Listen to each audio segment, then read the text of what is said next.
Assalamualaikum warahmatullahi wabarakatuh. Jumpa lagi dengan saya, Makfira Cindy di Ningrum. Kali ini kita akan membahas mengenai karakteristik instrumen tes. Ketika berbicara mengenai tes, yang terbayang dalam benak kita mungkin tes masuk perguruan tinggi, tes kepribadian, atau bahkan perasaan-perasaan yang muncul ketika kita akan menghadapi tes.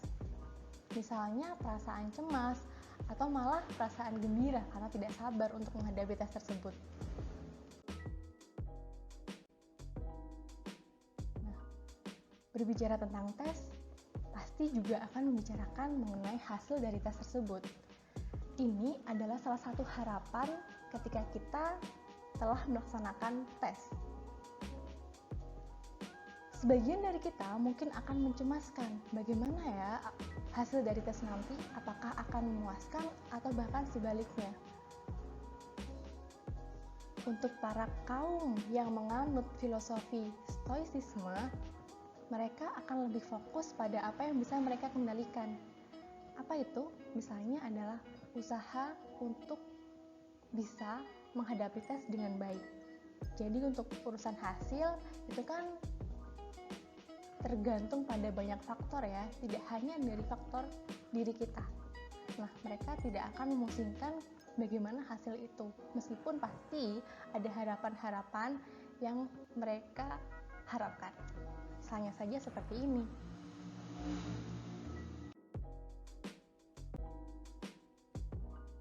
Oesterlin mendefinisikan tes dalam pemeriksaan atribut mental sebagai satuan ukuran dengan stimulus dan bentuk preskriptif untuk menjawab dan dimaksudkan untuk menghasilkan respons dari peserta ujian yang darinya kinerja dalam beberapa konstruktif psikologis seperti pengetahuan, kemampuan, kecenderungan, atau sifat dapat disimpulkan.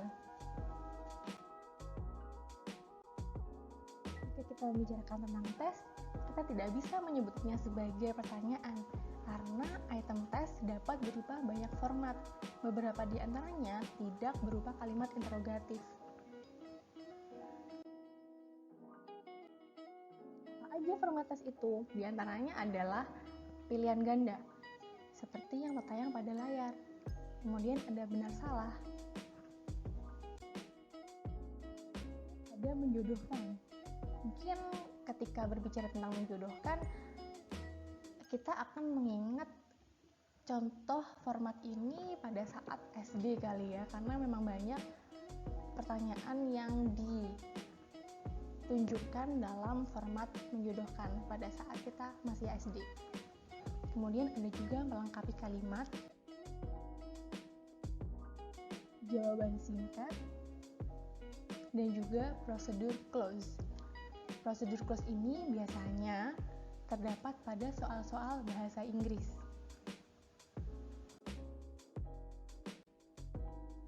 Nah, apa aja sih karakteristik instrumen tes itu?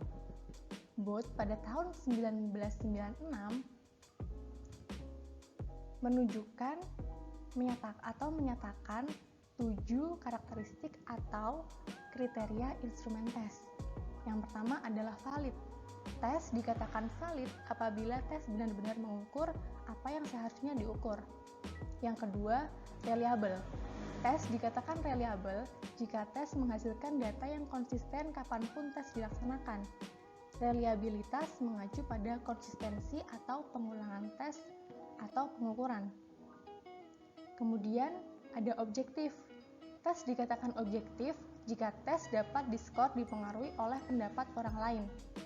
Hal ini juga berarti interpretasi tiap item oleh peserta tes. Yang keempat, diskriminatif. Tes dikatakan diskriminatif apabila tes dapat membedakan antara siswa yang menguasai materi dan yang tidak menguasai materi. Kemudian, komprehensif.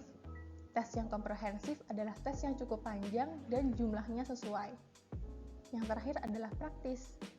Tes dikatakan praktis jika tes dapat dimanfaatkan.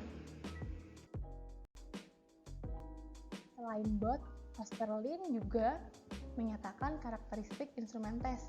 Di antaranya harus ada tingkat kesesuaian yang tinggi antara item tertentu dan tujuan utama tes total.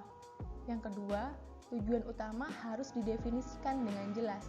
Ketiga, kontribusi setiap item terhadap kesalahan pengukuran dalam skor tes harus diminimalkan. Keempat, format yang sesuai dengan tujuan tes. Kelima, setiap item memenuhi asumsi teknis tertentu. Keenam, tes ditulis dengan baik mengikuti gaya yang seragam atau standar editorial. Yang terakhir, tes disusun dengan memperhatikan serta memenuhi aturan hukum dan juga etika. Di antara karakteristik-karakteristik yang telah disebutkan, valid dan juga reliable merupakan dua karakteristik yang paling penting. Validitas mengacu pada tingkat bahwa instrumen benar-benar mengukur apa yang dirancang atau dimaksudkan untuk diukur. Dalam menentukan validitas instrumen, terdapat 4 prosedur umum yang dilakukan. Pertama, validitas wajah, 2, validitas isi, ketiga, validitas kriteria, dan keempat, validitas konstruk. Ini menurut Burton and Mazerol tahun 2011. Sedangkan reliabilitas adalah konsistensi pengukuran dari waktu ke waktu atau stabilitas pengukuran pada berbagai kondisi. Metode khas untuk memperkirakan reliabilitas tes dalam penelitian perilaku adalah reliabilitas tes retest, bentuk alternatif, split half, reliabilitas antar penilai, dan konsistensi internal. Menurut Droz tahun 2015. Contoh dari pengujian reliabilitas dan juga validitas dilakukan oleh Lee and Wimers tahun 2015.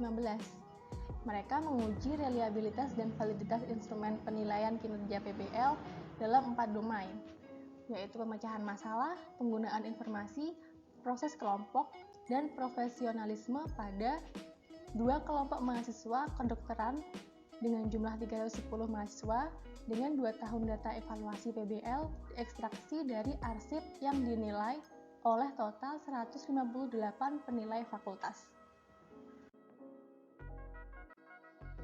Analisisnya berdasarkan teori generalisasi dilakukan untuk uji reliabilitas, sedangkan validitas diuji dengan mengikuti standar tes pendidikan dan psikologi untuk mengevaluasi validitas isi, proses respon, validitas konstruk, validitas prediktif, dan hubungannya dengan variabel penelitian. Persentase tertinggi varian skor total PBL dikaitkan dengan siswa, yaitu hasilnya adalah 60%, menunjukkan siswa dalam penelitian ini berbeda dalam kinerja PBL mereka.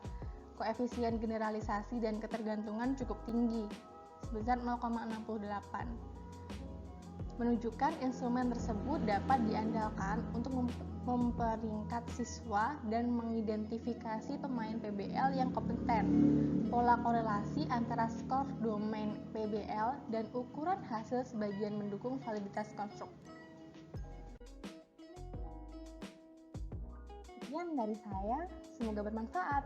Sampai jumpa di lain kesempatan. Bye-bye.